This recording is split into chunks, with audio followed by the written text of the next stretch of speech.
নমস্কার বন্ধুরা, আজকে আমি বানাবো চিড়ের পকোড়া। কেমনভাবে বানাচ্ছি প্রথম থেকে শেষ অবধি ভিডিওটা দেখতে থাকুন। কাঠিতে চিড়ে দিয়ে দিচ্ছি, পেঁয়াজ লঙ্কা কুচনো দিয়ে দিচ্ছি,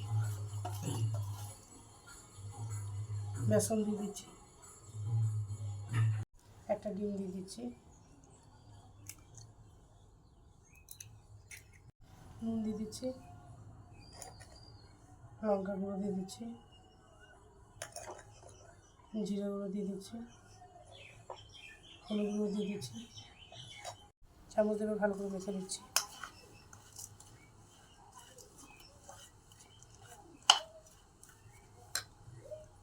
অল্প জল দিয়ে দিচ্ছি।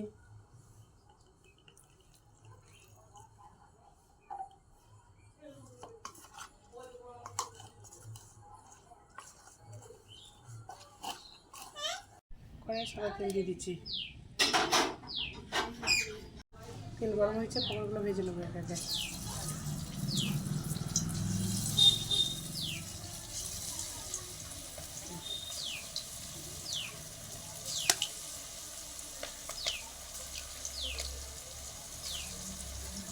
পকোড়াটা ভাজা হয়ে গেছে, তুলে নিচ্ছি।